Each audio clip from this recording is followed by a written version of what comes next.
누가복음 18장 18절에서 25절 말씀 우리 같이 읽겠습니다. 어떤 관리가 물어 이르되 선한 선생님이여 내가 무엇을 하여야 영생을 얻으리이까? 예수께서 이르시되 내가 어찌하여 나를 선하다 일컫느냐? 하나님 한 분 외에는 선한 이가 없느니라. 내가 계명을 안 하니 간음하지 말라, 살인하지 말라, 도둑질하지 말라, 거짓 증언하지 말라, 내 부모를 공경하라 하였느니라. 여짜오되 이것은 내가 어려서부터 다 지키었나이다. 예수께서 이 말을 들으시고 이르시되 내게 아직도 한 가지 부족한 것이 있으니 내게 있는 것을 다 팔아 가난한 자들에게 나눠주라. 그리하면 하늘에서 내게 보화가 있으리라. 그리고 와서 나를 따르라 하시니 그 사람이 큰 부자이므로 이 말씀을 듣고 심히 근심하더라. 예수께서 그를 보시고 이르시되 재물이 있는 자는 하나님의 나라에 들어가기가 얼마나 어려운지 낙타가 바늘귀로 들어가는 것이 부자가 하나님의 나라에 들어가는 것보다 쉬우리라 하시니. 아멘. 누가복음 154번째 시간입니다. 이왕이면 부자 되세요입니다. 오늘날 기독교는 돈 앞에서 굉장한 양면성을 보여주고 있습니다. 목사님들의 설교만 들어보면 마치 모든 목사님들은 돈 앞에서 초월한 존재들인 것처럼 그렇게 느껴질 때가 있습니다. 성경 구절을 인용해 가면서 돈은 일만하게 뿌리이니 돈에 연연해하지 말자. 하나님과 돈은 겸하여 섬길 수 없기 때문에 하나님을 선택하고 돈은 선택해서는 안 된다. 또 우리의 재물은 이웃을 위해서 나눌 수 있어야 된다. 이런 이야기들을 청산유수처럼 그렇게 하고 있습니다. 그래서 그런 설교들을 이렇게 들어보면은 돈이 곧 악이다. 이런 생각들이 절로 들죠. 그러나 사실은요, 돈이 악한 게 아니라 그냥 돈 앞에서 사람의 내재된 악한 것이 드러날 뿐입니다. 예. 그러니까 이 비슷한 예가 두 개가 더 있죠. 술과 권력이거든요. 그러니까 술을 먹으면 모든 사람이 악한 사람이 되는 게 아니라 악한 것이 내재되어 있다가 술을 먹으면 그게 뿜어져 나오는 그런 것이죠. 권력도 마찬가지입니다. 사람에게 권력을 쥐어주면 그 사람의 실체가 드러나기 시작합니다. 그래서 이렇게 보면은 뭐 권력이라 그러니까 뭐 대단한 거 생각하지 마시고 식당이나 이런 데 가가지고 아르바이트생 있잖아요. 그 사람들한테 막 반말 틱틱 하면서 막 굉장히 무례하게 구는 사람들이 있거든요. 그게 이제 권력이에요. 하나의 권력. 내가 이제 손님이라는 거, 돈 가진 자라는 거죠. 그래서 권력. 그 사람의 악한 본성들이 거기서 권력 앞에서 나오는 거죠. 사실 돈도 그런 겁니다. 돈을 쥐어줘 보면 그 돈이 그 사람의 악한 것을 드러내는 것일 뿐이지 돈 자체가 그렇게 사람을 만드는 것은 아닌 것이죠. 자, 그래서 솔직하게 말씀드리면 사람이 나쁜 것이고 그 나쁜 것이 돈이나 술이나 권력 앞에서 나타나는 것일 뿐입니다. 그렇기 때문에 우리가 마냥 돈이 나쁜 것이라고 하는 것에는 무리가 있다는 것이죠. 그럼에도 불구하고 많은 목회자들 뿐만 아니라 타 종교에서도 돈이 나쁘다고 이야기를 합니다. 그러나 실제로 말은 그렇게 청산유수로 하는데 실제로 우리가 생각을 해보면 진짜로 좀 자존심이 상할 수도 있겠지만 돈이 없으면 하루도 못 살아갑니다. 예, 정말로요. 요즘 같은 때는 더 그렇죠. 이게 너무 춥잖아요. 그럼 뭐 길바닥에서 노숙하면 그냥 가는 거거든요. 예. 당장에 보이지 않는 소비들만 봐도 전기나 가스나 수도나 이런 것에 들어가는 돈들이 있고 뭘 먹으려고 해도 하늘에서 떨어지는 게 없습니다. 그러면 돈은 악한 것인가?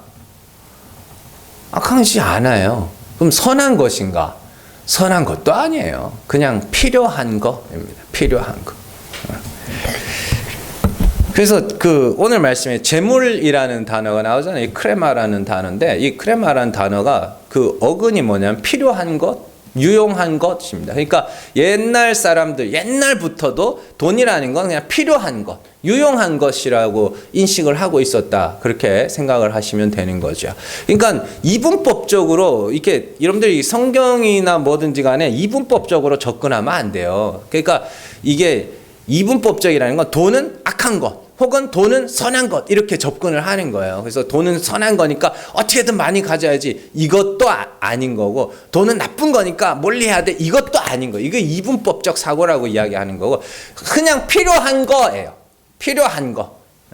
있으면 편하고 없으면 불편하고, 그래서 좀 편하게 살고 싶으면 열심히 일해서 돈을 많이 벌면 되는 거고, 불편한 내가 그래도 좀 불편해도 내가 몸이 좀 편하게 살란다 그러면 그렇게 하면 되는 거고, 그런 것이죠. 그러니까 왜 이런 말씀을 드리냐 하면, 많은 사람들이 성경에서 말하는 돈이나 재물에 대해서 너무나 많은 오해를 하고 있기 때문이죠. 그래서 돈이라는, 마태복음에서는 아마 돈이라는 단어를 맘모나스를 쓸 거예요. 그래서 맘모나스라는 단어가 이제 뭐 구약 성경에 맘몬에서 유래된 단어다 뭐 그렇게 이야기를 하는데, 근거도 없어요 사실은. 그냥 맘몬이잖아요. 그리고 맘모나스, 그래서 거기서 이제 머니가 나오는 거거든요. 영어 단어로 이렇게 가는 거거든요. 뭐 그걸 굳이, 그러니까 이게 뭐랑 같냐면, 여러분들 달란트 아시죠? 달란트가 영어로 바뀐 게 탤런트란 말이에요. 그러니까 달란트를 이제 그 5달란트, 2달란트, 1달란트 비유해서 그 달란트를 이제 이거는 재능이라 그러는 거예요. 그 시대에는 재능으로 안 썼다니까요. 달란트는 그냥 무게예요, 무게. 금의 무게. 그래서 5달란트 줬다 그러면 금을 5달란트만큼 줬구나라고 이야기하지, 뭐 5가지 재능 뭐 그건 아니지 않나 그런 생각이 드는데, 어쨌든 그냥 돈이에요. 돈, 재물 이렇게요. 자, 그런데 이제 성경을 이렇게 보다 보면은 사실은 오늘 말씀도 마찬가지고 돈이라는 것이 마치 성도들이 가지면 안 되는 것처럼 그렇게 인식될 때가 있는데, 말씀은 그런 내용이 아닙니다. 그래서 여러분들이 이 말씀을 잘 들으시고요. 진짜 버려야 할 재물이 뭔지를 아셔야 된다고. 자, 오늘 말씀은요, 공간복음은 공통된 관심사를 갖고 이 공통된 관점으로 본 복음서들을 공간복음이라고 합니다. 마태, 마가, 누가복음이죠. 그래서 마태, 마가, 누가복음에 똑같이 등장합니다. 조금씩 표현의 차이는 있지만 그 내용은 거의 똑같습니다. 부자인 관리, 오늘 말씀 누가복음에서는 부자인 관리가 예수님에게 찾아왔고, 그가 예수님에게 내가 무엇을 하여야 영생을 얻으리까 이렇게 질문을 합니다. 그러자 예수님이 율법의 계명을 읊어주시면서 이거 지켜라고 이야기를 하죠. 그러나 관리는 내가 어려서부터 다 지켰습니다. 그렇게 이야기해요. 그래서 예수님이 내게 아직 한 가지 부족한 게 있다. 네 모든 재물, 네 모든 소유를 다 가난한 사람들에게 나눠주고 그리고 나서 나를 따르라. 이렇게 말씀을 하시죠. 자, 그러자 그 관리가 재물이 많음으로 근심하며 돌아갑니다.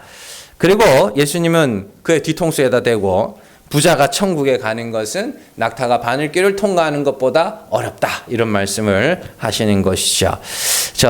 뒷내용이 또 있습니다. 그건 이제 우리가 다음 주에 살펴볼 것이, 오늘 여기까지의 내용만 살펴보도록 할게요. 먼저 우리가 살펴볼 내용은 이 관리가 예수님을 왜 찾아왔는가 예요. 그는 예수님을 찾아와서 이렇게 말합니다. 자, 18절 말씀 한번 볼까요? 어떤 관리가 물어 이르되 선한 선생님이여 내가 무엇을 하여야 영생을 얻으리까? 이렇게 합니다. 그러니까 이 관리는 지금 뭘 위해서 나온 거예요? 영생 얻기 위해서 예수님에게 나온 것이죠. 자, 우리가 알기로 영생을 어떻게 얻어요? 예수를 믿어야 영생을 얻는 거죠. 자, 요한복음 3장 16절 같이 읽습니다. 하나님이 세상을 이처럼 사랑하사 독생자를 주셨으니 이는 그를 믿는 자마다 멸망하지 않고 영생을 얻게 하려 하심이라. 아멘. 요한복음 5장 24절 같이 읽습니다.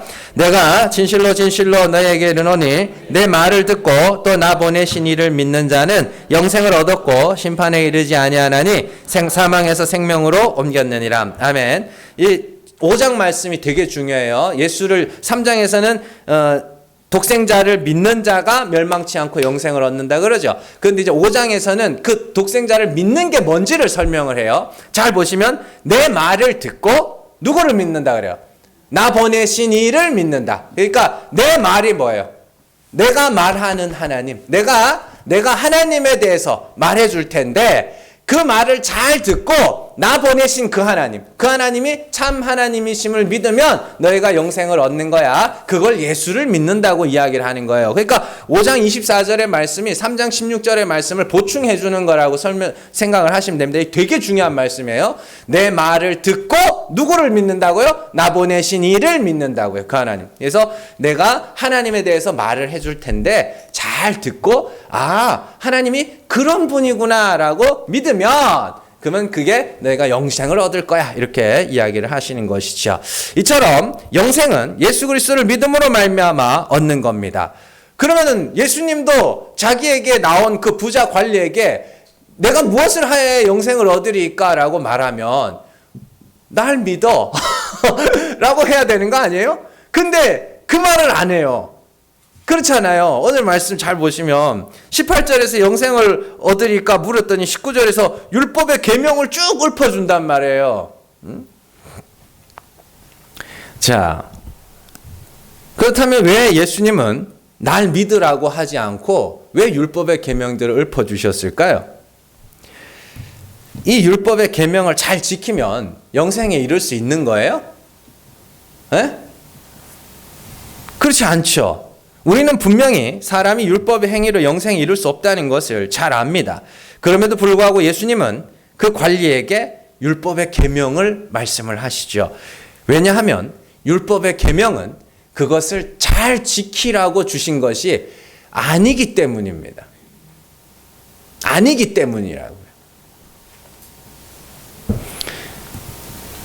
예수님께서 율법의 계명을 말씀하시자 그 관리는 곧바로 뭐라 그러냐면 내가 그 계명들을 어려서부터 다 지켰다고 이야기합니다.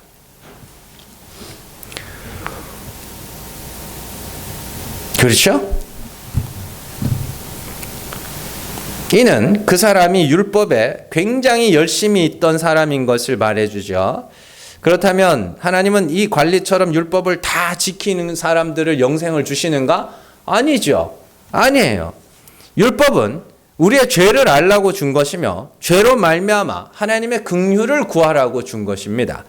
그래서 사도 바울은 율법은 죄를 알게 하는 기능이 있다고 하며 야고보는 율법 앞에서 자유의 율법대로 행하여 긍휼을 부르짖는 자, 긍휼을 행하는 자가 되라 이렇게 이야기를 하죠. 자, 그래서 예수님이 네게 부족한 게 있다 이렇게 말씀을 이어가시는 거죠. 자, 그러나 이 관리는 많은 율법 지킴을 마음에 잔뜩 쌓아놓고 있었습니다. 그 행위들을 예수님이 뭐라 그러냐면 재물이야, 그게 네 소유야, 재물이야 이렇게 이야기를 하는 거예요. 우리는 앞서 이 관리와 비슷한 부류의 사람을 본 적이 있습니다. 예수님이 비유하신 바리새인과 세리의 기도에 보시면 그 바리새인이 뭐라 그래요? 나는 토색하는 자, 가늠하는 자, 불의한 자와 같지 않고 이 세리와도 같지 않고 소득의 11조를 드리고 일에 2번씩 금식하고 한마디로 말해서 나는 율법을 잘 지켰습니다 라고 이야기를 했어요.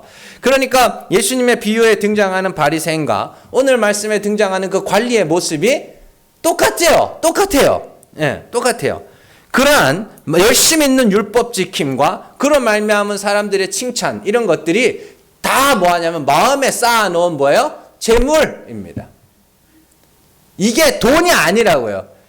그건 우리 안에도 다 있습니다. 다 있다고요. 그러면 여기서 한 가지 의문이 드는 게 있습니다. 자, 어려서부터 율법의 계명들을 그렇게도 충실하게 지킨 이 관리. 진짜 예수님에게 어떻게 해야 영생을 얻을까요? 했더니 뭐 살인하지 마, 간음하지 마, 거짓 증거하지 마, 도둑질하지 마, 부모를 공경해, 뭐 이런 율법을 계명을 쭉 읊어주시면서 지키라고 그랬잖아요. 그랬더니 이 관리가 뭐라 그래? 난 어려서부터 그걸 다 지켰다 그래요. 그러면 왜 나온 거예요, 도대체? 예수님에게 왜 나온 거예요? 이게 중요한 거라고요. 어려서부터 율법의 계명을 다 지켰음에도 불구하고 그걸 자신할 수 있을 정도로 열심히 살았고 착하게 산 거 아닙니까? 그럼에도 불구하고 예수님에게 나와서 내가 무엇을 하여야 영생을 얻으리까라고 묻는다고요. 왜냐하면 이처럼 율법 아래 있는 자들은 항상 두려움과 염려 속에 살아가기 때문입니다. 두려움과 염려라는 게 막 어이구 무서워 이게 아니라 내가 얼마만큼 해야 되는지 모르겠거든요. 얼마나 착하게 살아야 되고 얼마나 율법을 열심히 지켜야 되는지 모르겠거든요. 그러니까 늘 그러한 불안함과 염려 속에 살아가는 거죠. 제가 몇 번이나 말씀드렸지만 로마 가톨릭에서는 구원이 믿음 5, 행위 5. 감리교에서는 믿음이 9, 행위가 1이라고 이야기를 합니다. 에? 그러면 믿음 5는 알겠다 이거예요. 사실 이것도 잘 몰라요 걔네는. 근데 어쨌든 믿음이 5라 그러고 행위가 5라 그러면 이 행위 5는 얼마나 해야 채워지는 거예요? 에? 자, 믿음이 9고 행위가 1이라고 치자고. 이 행위 1은 얼마만큼 해야 채워지는 거냐고. 그게 어떤 느낌이냐면, 이런 무저갱이라는 단어 아시죠? 이게 성경에 나오는 무저갱 말고 한자대로 풀면은 그 바닥이 없는 구멍이라는 뜻입니다. 그 없을 무자에 낮을 저, 그러니까 바닥이 없는 구멍이에요. 그래서 요만한 무저갱이나 이만한 무저갱이나 똑같잖아요. 그죠? 바닥이 없는 건. 아무리 쏟아부어도 그걸 채워지지가 않는 거 아닙니까? 마치 그런 느낌이 드는 거예요. 행위가 5 그러면 무저갱이 이만한 구멍이에요. 행위가 1 그러면 무저갱이 요만한 구멍이에요. 채워봐 그런데 둘 다 무저갱이네? 아무리 채워도 채워지지가 않는 거예요. 그렇잖아요. 이게 법 아래 있는 자들이는. 그래서 그들은 항상 불안하고 항상 염려스럽고 그래서 그들은 계속 뭘 하냐면 일거리를 달라 그래요. 뭘 해야 불안하지 않는 거예요. 그렇지 않습니까? 뭘 안 하면 불안해 죽잖아요. 그래서 이런 인간들의 그 불안함과 염려 이걸 아주 못되게 이용해 먹는 종교가 이슬람교죠. 이슬람교는 100% 행위 구원입니다. 걔네는 믿음이라는 것을 아예 인정하지가 않아요. 그래서 그들은 코란에 나오는 계명들을 철두철미하게 지켜야 됩니다. 그러면 사람들이 어떻게 하겠어요? 자기 행위로는 구원에 이룰 수가 없음을 알게 될 거 아닙니까? 어떡하나 늘 불안하고 염려하고 항상 그 자기들의 죄는 감추려고 그러고 막 누군가 죄 지으면 막 정죄하고 맨날 그게 이슬람에서 실제로 일어나고 있는 일이에요. 근데 늘 불안한 거 염려 속에 있는데 이들에게 한 가지 교리를 던져줍니다. 100% 구원 얻을 수 있는 방법이 있다. 지하드, 성전이라 그러죠. 거룩한 전쟁. 지하드에 참전하면 너희가 바로 구원을 얻게 된다. 바로 천국 간다. 그러니까 이슬람 교회에서는 전쟁은 있어야 되는 거 없어야 되는 거예요? 있어야 돼. 꼭 있어야 되는 거예요. 그래서 이슬람이 가는 곳마다 전쟁이 일어나는 거예요. 그들은 모든 전쟁에 성전이라는 이름을 붙여놓고 거기 참전합니다. 여러분들 그 자살 폭탄 테러 막 이런 거 막 가방 메고 가가지고 자살 폭탄 그 사람이 막 하기 싫은데 억지로 가서 하는 것 같으세요? 그렇지 않아요. 그 사람들은 그걸 영광스럽게 생각합니다. 난 이제 이거 끝나면은 난 천국 간다는 거예요. 교리가 그렇게 무서운 거예요. 그걸 이용한 그런 인간의 불안과 염려를 이용한 종교가 또 하나 있죠. 로마 가톨릭, 중세 로마 가톨릭 뭐 팔았어요? 면죄부 팔았죠. 그러니까 내가 진짜 똑똑한 놈들이 하여튼 돈 끌고 먹으는 데는 아주 그냥 내가 얼마나 행위를 쌓아야 되는지는 모르겠으니까 뭐 하는 거예요? 돈 주고 면죄부 요만한 거 명찰 같은 거에 이렇게 달고 다니는 사람들 본 적 있을 거예요. 요만한 거예요. 이거 사면 이제 죄를 사해 주는 거예요. 죽은 사람을 위해서도 사고 안 믿는 내 식구를 위해서도 사고 나를 위해서도 사고 그러면 이제 막 림보 이렇게 막 연옥 이래 가지고 만들어 가지고 중간 우리 저거 있죠? 중천이라고 그래서 그 이 동양 사상에도 있습니다. 중간계 만들어 가지고 여기서 이제 산 사람이 그 죽은 사람을 위해서 막 기도해 주고 막 면죄부 사고 이러면은 그 중간계에 있는 사람이 천국도 가고 지옥도 가고 그게 뭐 하는 거예요, 그거? 그게 이제 종교 사기꾼들인 거죠. 그래서 루터가 그 꼬라지를 보고는 이게 뭔 개소리냐 이래가지고 이제 종교개혁을 하기 시작한 거죠. 근데 종교개혁을 했는데 다시 그렇게 돌아가면 어떡하냐.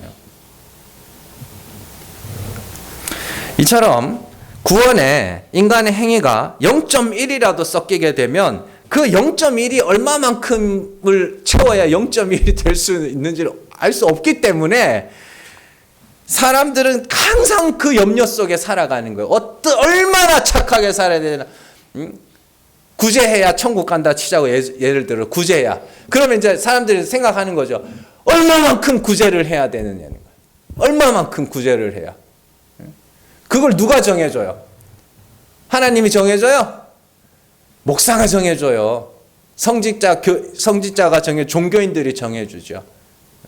살아생전에 그래도 한 10억 정도는 구제해야 되지 않겠어요? 그러면 이제 사람들은 뼈 빠지게 일해가지고 구제하고 사는 거예요. 그게 종교 사기꾼들이 돈 벌어먹는 방법입니다.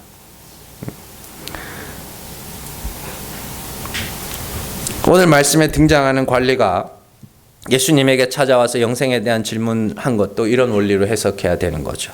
어려서부터 율법의 계명을 잘 지켰는데 그럼에도 불구하고 그 마음엔 뭐가 있어요? 염려가 있는 거예요. 두려움과 염려가 있는 거예요. 얼마나 열심히 해야 되는지 모르겠어요.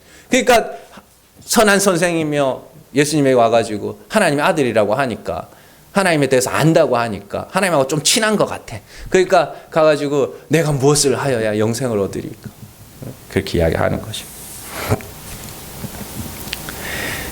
자, 그러자 예수님께서 영생 얻는 방법을 가르쳐 주시는데 첫 번째는 율법을 지키라는 것이었고, 그러자 다 지켰다고 그러니까 예수님이 말씀하신 영생 얻는 방법이 재물을 버리고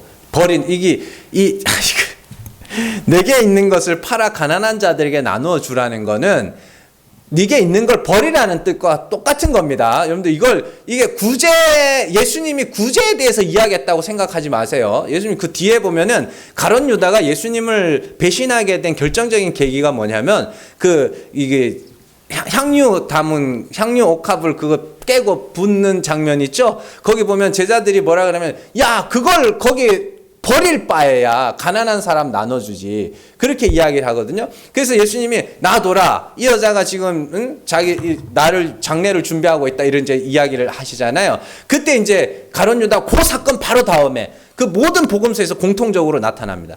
그게 뭐냐면 가룟 유다가 그걸 보고 이 사람 이상한데 이렇게 이제 깨달았다는 것이죠. 그런 이야기인데 어쨌든 여기서는 예수님이 구제에 대한 이야기를 하신 게 아니에요. 네 가진 거 그거 다른 가난한 사람들, 갚을 것이 없는 사람들에게 나눠주라는 건 버리라는 것과 똑같은 거예요. 그러니까 그거 다 버리고 그 다음 뭐 하라 그래요? 나 따라와. 이렇게 이야기를 합니다. 나 따라와. 그러면 우리가 앞서 요한복음의 말씀에서 읽었던 것과 같이 영생은 예수 그리스도를 믿는 것이라고 하는데, 여기서는 영생을 얻기 위해서는 소유를 버리고 재물을 버리고 예수님을 따르는 것이라고 말씀하십니다. 그렇다면 영생 얻는 방법이 둘인가? 그럴 리는 없지 않겠습니까? 하나지. 사실 이 둘은 같은 의미를 갖고 있습니다. 예수를 믿는다는 게 뭐예요? 아까 5장에서 봤죠? 예수님이 나타내신 하나님이 참 하나님이심을 믿는 거. 그리고 예수님께서 나타내신 하나님이 어떤 분이에요? 낮은 자를 높이시는 분이기도 하지만 가난한 자를 믿음에 부여하게 하여 구원하시는 분이다. 이렇게 말하죠. 야고보서 2장 5절 말씀 같이 읽습니다. 네, 사랑하는 형제들아 들을지어다. 하나님이 세상에서 가난한 자를 택하사 믿음에 부여하게 하시고 또 자기를 사랑하는 자들에게 약속하신 나라를 상속으로 받게 하지 아니하셨느냐. 고린도후서 8장 9절 같이 읽습니다. 우리 주 예수 그리스도의 은혜를 너희가 알거니와 부여하신 이로써 너희를 위하여 가난하게 되심은 그의 가난함으로 말미암아 너희를 부여하게 하려 하심이라. 아멘. 있습니다. 예수께서 나타내신 하나님이 가난한 자들을 부욕해 하시는 하나님이다. 이렇게 요약하면 되겠죠. 그러면 하나님이 가난한 자를 부욕해 하시는 분이면 우리는 뭐 하면 돼요? 그 하나님 앞에서 가난해져야 되겠죠. 그런데 사람들마다 마음에 쌓은 행위들, 마음에 쌓은 재물들이 있는 거예요. 그러면 다 사람들은 뭐예요? 부자가 되어 있는 거죠. 그러니까 그 안에 있는 재물들을 싹 다 비워내면 어떻게 돼? 내가 가난한 자가 되겠죠. 그러면 내 재물이 다 비워지면 내가 뭘로 드러나냐면 내가 죄인으로 드러나게 되는 겁니다. 그 이야기예요. 네. 그렇게 내 모든 행위들을 다 버리고 가난하게 되어 하나님의 긍휼하심만을 바라는 자가 되면 그가 영생을 얻게 되는 것이. 이건 예수님의 설교에도 나왔어요. 누가복음 6장 20절 같이 읽습니다. 예수께서 눈을 들어 제자들을 보시고 이르시되 너희 가난한 자는 복이 있나니 하나님의 나라가 너희 것이며. 아멘. 너희 가난한 자, 가난한 자들아 복이 있다. 산상수훈에도 나오죠. 심령이 가난한 자 복이 있나니 천국이 저희 것이며, 이런 말씀이 나오죠. 그러니까 가난해져야 되는 거예요. 근데 부자가 되면 안 되잖아요. 근데 마음에 율법의 행위를 많이 가지고 있네요, 이 관리가. 그러니까 뭐 하라 그래? 그거 다 버려. 그거 다 버리고 나 따라와. 그 예수님 따라가면 어디로 가는데? 그리스도와 같이 십자가를 못 박히는 대로 가는 것이죠. 그 이야기예요. 가난한 자가 천국에 들어갑니다. 그러면 우리는 가난한 자가 돼야 되죠. 그러면 누가 가난한 자인가? 돈이 없는 자가 가난한 자인가? 그렇지 않아요. 돈 없는 자가 가난한 자가 아니에요. 누차 말씀드리지만 돈은 이 땅에서 살아가는 데 있어서 필요한 것이고, 선한 것도 아니고 악한 것도 아니고 그냥 필요한 거예요. 필요한 거. 많으면 편하고 없으면 불편한 것입니다. 돈을 이기는 게 뭐예요? 우리가 돈을 이긴다는 방법. 돈을 이기는 방법. 돈을요, 쓸 수 있을 때 쓰고 안 써야 될 때 안 쓰면 되는 거예요. 그게 돈을 이기는 방법입니다. 돈에게 지는 게 뭐냐면 써야 되는데 못 써. 진짜 그런 사람들이 있거든요. 제가 아는 분인데 아마 그분이 돈이 재산이 한 200억 넘는 걸로 알고 있습니다. 근데요, 옷을 못 사 입어요. 그럼 옷을 못 사 입어요. 왜 옷을 좀 잘 입고 다녀? 못 사 입겠대. 돈이 아까워서. 저보다도 더 못 입고 그런데 그건 돈에게 지배를 당하는 거예요. 자기가 돈을 다 쓰는 거예요. 아니 보고 추우면은 따뜻한 옷 입으면 되는 거고, 좀 세련되게 입고 다니고 하면 되잖아요. 써야 될 때 쓸 수 있으면 그 돈을 이기는 거거든요. 써야 될 때 못 쓰면 그게 돈에게 지는 거고. 어쨌든 그런 이야기가 아닙니다. 예수님이 말씀하신 가난은 돈 없는 가난이 아닙니다. 앞서 고린도서 8장에서 우리가 봤듯이 예수님은 부유하신 이로써 가난하게 되셨다 그럽니다. 그러면 예수님이 큰 돈 많은 부자였는데 우리를 위해서 가난하게 되셨다는 이야기예요? 그거 아닐 거 아닙니까? 예수님이 십자가에서 왜 죽으셨어요? 우리의 허물과 죄를 대신해서 죽으셨다며요. 그게 가난이라고요. 죄가 없으신 분인데, 하나님의 아들이신데, 의로우신 분인데, 그분이 이제 그게 부유한 분이죠. 그런데 그분이 우리를 위하여 십자가에서 뭐예요? 죄와 허물로 죽으셨잖아요. 우리의 죄를 대신 지시고 하나님의 어린 양으로서 십자가에서 죽으셨잖아요. 죄인으로. 그게 부유하신 이로써 가난하게 되셨다고 이야기를 하는 겁니다.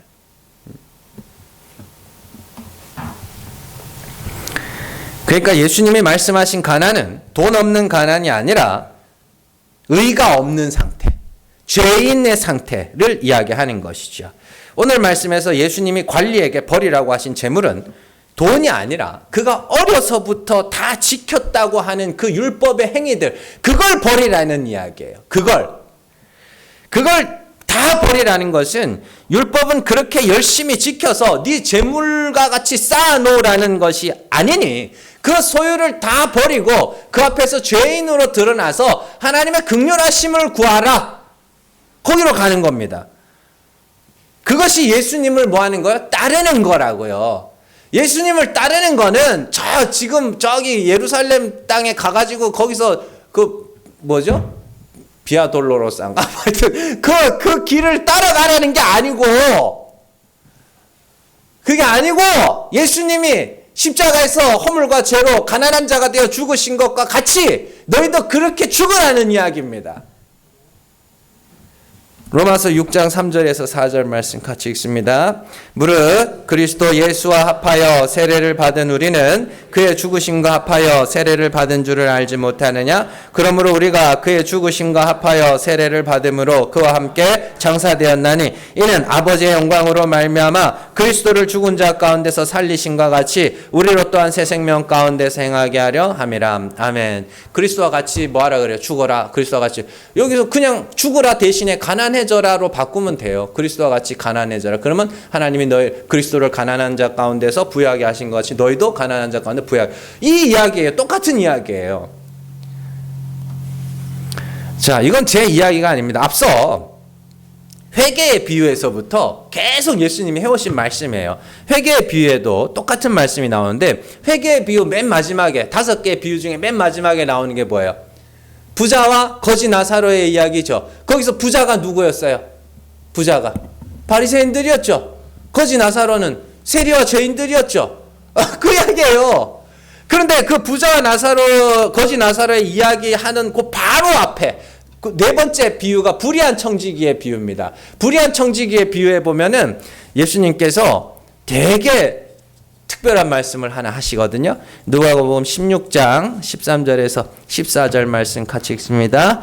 집 하인이 두 주인을 섬길 수 없나니 혹 이를 미워하고 저를 사랑하거나 혹 이를 중히 여기고 저를 경히 여길 것임이니라. 너희는 하나님과 재물을 겸하여 섬길 수 없느니라. 바리새인들은 돈을 좋아하는 자들이라. 이 모든 것을 듣고 비웃거늘. 아멘. 바리새인들이 돈을 좋아했을까요? 예? 바리새인들이 돈을 좋아했을까요? 그냥 막 돈 좋아 죽겠는데 겉으로는 막 아닌 척 그랬을까요? 아닙니다. 앞에 말씀 13절의 말씀에 뭐가 나와요? 집 하인이 두 주인을 섬길 수 없다. 그 두 주인이 뭐예요? 하나님과 재물이죠. 하나님과 재물. 그죠? 그러면 하나님과 재물을 왜 겸하여 섬길 수? 아니, 여러분들 재물을 어떻게 섬겨요? 돈을 어떻게 섬기냐고. 응? 직장 생활 하느라고 교회 빠져먹으면 그게 돈을 섬기는 거예요? 예? 아니, 좀 가르쳐 줘봐요. 돈을 어떻게 하면 섬기는지. 막 집에다가 돈을 이렇게 상석에다가 돈을 모셔다 놓고 막 그 앞에서 막 이러면 그게 돈을 섬기는 거예요? 좀 가르쳐 줘봐요. 말만 하지 말고. 그러니까 이걸 좀 상식적으로다가 생각을 해봐야 될 거 아닙니까? 돈을 겸하여, 하나님과 돈을 겸하여 섬긴다. 오케이. 하나님 섬기는 우리가 뭔지 알아요. 그죠? 나는 하나님의 은혜가 아니면 죽습니다. 하나님 나를 불쌍히 여기셔서. 그래서 하나님이 그렇게 고백하면 우리를 반드시 구해주신다고 하니 이미 구원받은 자처럼 하나님 앞에 이렇게 나와서 예배하고 그러는. 그럼 돈은 어떻게 섬기는데? 응?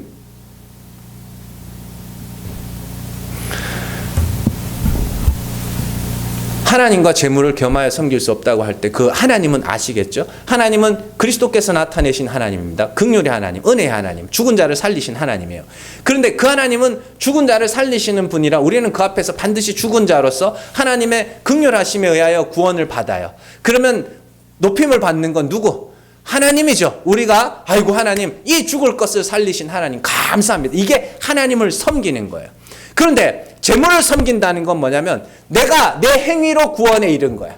내가 내 행위로 구원에 이르러서 그러니까 하나님을 높일 수 있어요 없어요? 그 사람은 하나님을 높일 수가 없는 것이죠. 왜요? 내가 왔으니까.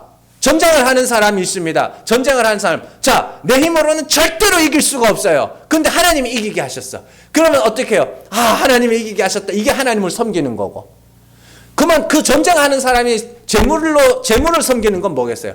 내가 이겼다는 거야, 내가 전략을 잘 짜고, 내가 군대를 잘 훈련시키고, 우리 무기가 좋아서 내가 이겼다는 거야. 이게 재물을 섬기는 거라고요.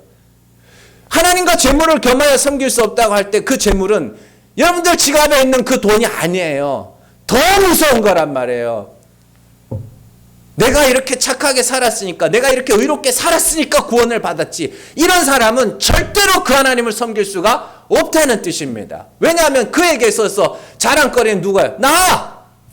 착하게 산 나, 거룩하게 산 나, 의로운 나. 그러나 하나님을 섬기는 자들은 어떤 자들이에요? 이 죽을 것을 살리신 하나님 감사합니다. 하나님이 높아지는 거죠. 그 이야기를 하는 거예요. 그 이야기를. 그런데 바리새인들은 뭘 좋아하는 자라 그래요? 돈을 좋아하는 자라 그래요. 왜요? 그들은 마음에 많은 행위를 갖고 있었거든요. 그 이야기잖아요. 그래서 이 말씀이 부자와 나사로의 이야기로 이어지는 겁니다. 부자는 누구였어요? 바리새인이죠. 왜 부자예요? 많은 행위를 갖고 있으니까. 거지 나사로는 죄인들, 세리와 죄인들이죠. 왜? 그는 하나님의 긍휼하심이 아니면 구원에 이를 수가 없으니까. 그렇게 말씀이 쭉쭉쭉쭉 이어지는 거란 말이에요. 그래서 오늘 말씀까지 이어지는 것이죠. 바리새인은 많은 율법의 행위를 재물같이 쌓고 있었던 부자였습니다. 그리고 그 부자는 가난한 자들을 차별하고 멸시했습니다. 죄인들이라고, 속된 자들이라고, 비천한 자들이라고 멸시했죠. 그게 바리새인들의 모습이었잖아요. 이에 예수님은 그런 부자는 절대로 천국에 들어갈 수가 없다. 부자가 천국에 들어가는 것은 낙타가 바늘길을 통과하는 것보다 어렵다는 건 절대로 못 간다는 이야기입니다. 그런 부자는. 왜냐하면 천국은 하나님의 은혜가 높임을 받는 것이고 그곳에는 인간의 어떠한 자랑도 없는 곳이며 사람들 간에 어떤 차별도 없는 곳이기 때문에 만일 자기 행위로 구원에 이른 자가 있다면 하나님의 은혜가 아닌 자기의 행위가 높임을 받을 것이고 또한 겨우 구원받은 자들과 자기 행위로 구원을 받은 자들 사이에 차별이 생기게 되는 것이죠. 맞잖아요. 그렇게 되는 거예요. 천국이 천국다워지기 위해서는 자기 행위의 부자들은 절대로 그곳에 있어서는 안 되는 거란 말이죠.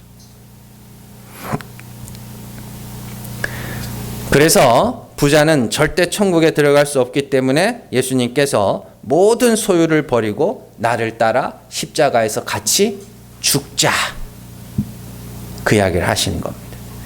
왜냐하면 그것이 우리가 예수 그리스도를 믿는 것이며 구원 얻는 유일한 방법이기 때문인 것이죠. 그래서 부자와 나사로에 비유해서 부자가 지옥에 간 이유는 그가 부자였기 때문이고 거지 나사로가 천국에 간 이유는 그가 거지였기 때문이에요. 이처럼 자기 소유, 자기 재물을 버리면서 산 사람이 성경에 나와요. 누구냐면 사도 바울이에요. 빌립보서 3장 4절에서 11절 말씀 같이 읽습니다.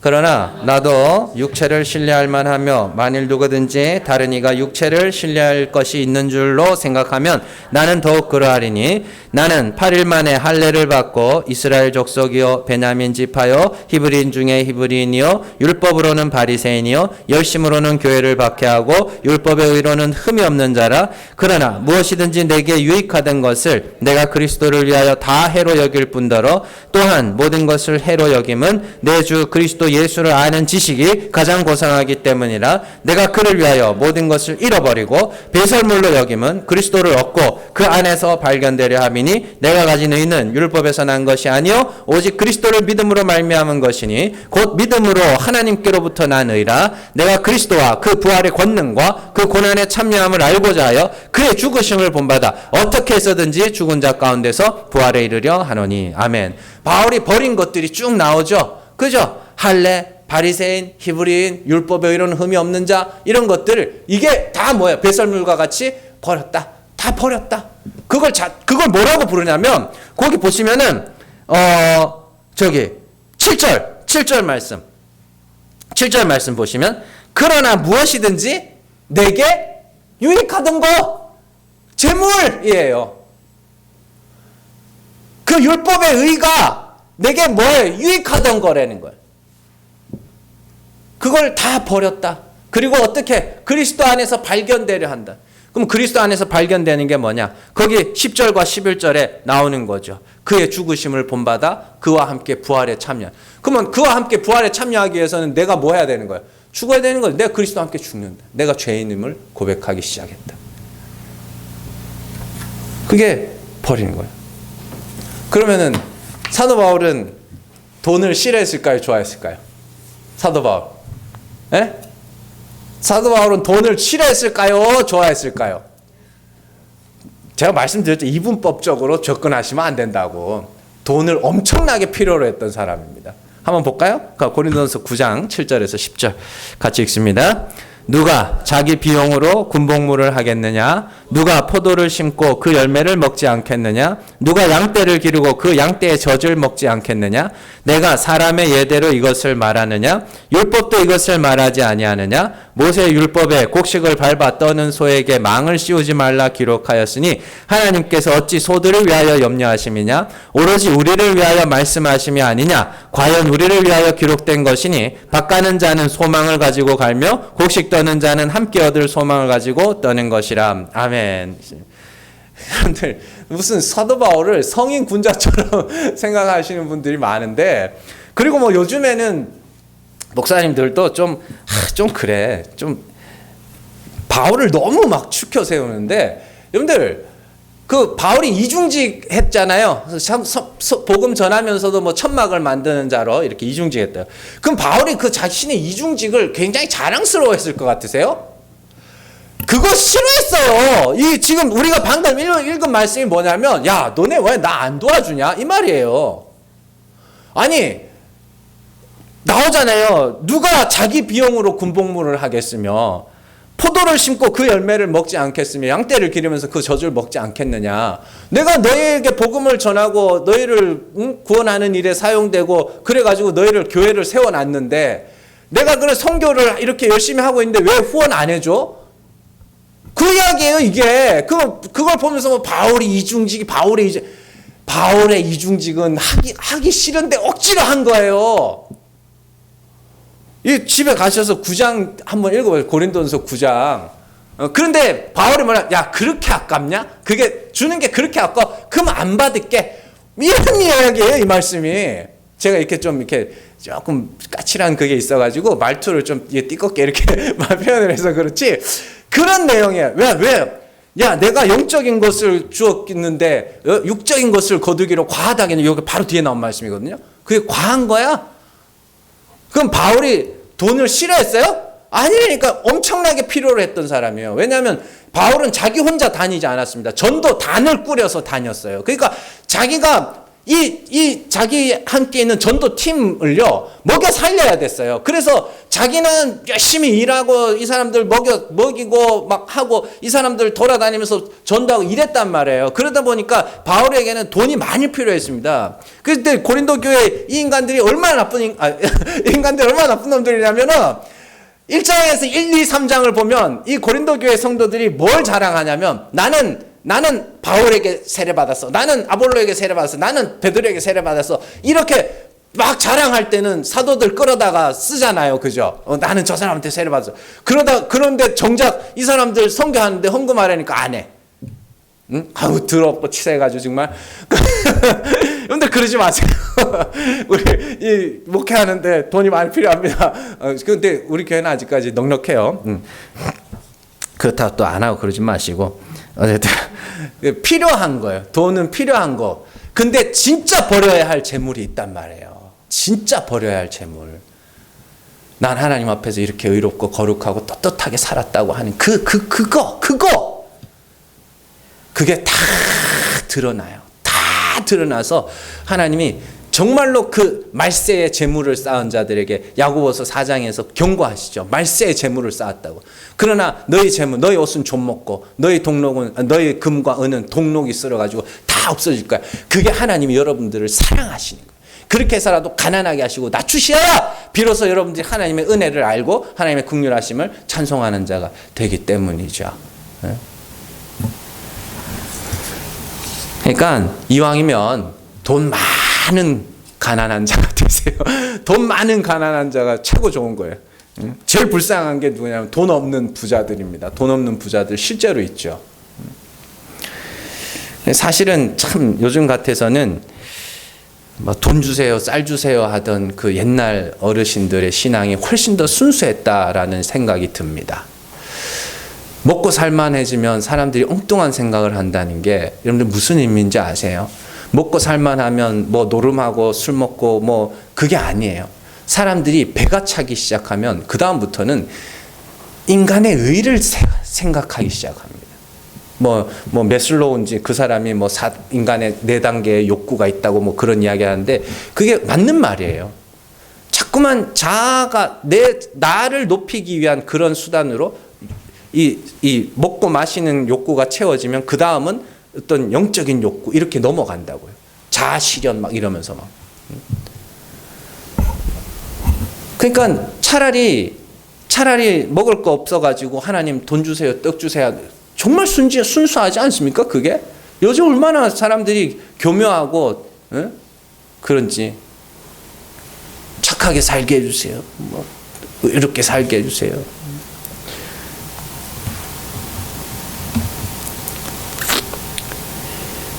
기독교는요, 하나님의 긍휼하심이 필요한 것을 아는 자들이 모이는 곳입니다.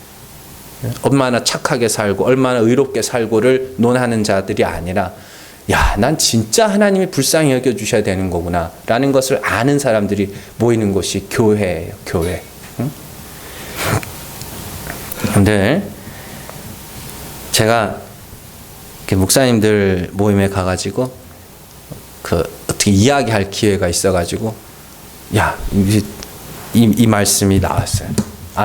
부자와 거지 나사로 이야기가 나왔어요. 그래서 부자는 왜 지옥에 갔냐? 제가 그랬어요. 부자라서 갔지. 그랬더니 거지 나사로는 왜 천국에 갔냐? 거지라서 간 거지. 못 알아먹어요. 못 알아먹어. 성경에 기록돼 있지 않대. 못 알아먹는구나. 여러분들 귀가 열리시고 좀 눈이 열리시기를 바랍니다. 제가 지금 성경을 통해서 지금 찾아서 다 말씀을 드렸어요. 그러니까 여러분들이 이제 저는 여러분들에게 나아갈 방향을 제시해 드렸고, 이제는 성령께서 여러분들 이끌고 가실 때에 정말로 부자가 아니라 가난한 자가 되시기를 바랍니다. 가난한 자가 되시고, 나는 정말 하나님이 불쌍히 여겨 주셔야 겨우 구원에 받을 수 있는 그런 죄인입니다. 그 자리로 하루하루 더 가난해지시고, 그러나 이 땅에서 살아가시는 동안에는 하나님 앞에 돈 주세요, 떡 주세요, 기도하세요. 괜찮아요. 그런 건 얼마든지 기도하시고, 그러나 우리가 나아가야 될 방향은 정확하게 하시고 그 걸음으로 걸어가는 사람들 되시기를 주님의 이름으로 축원합니다. 기도하겠습니다.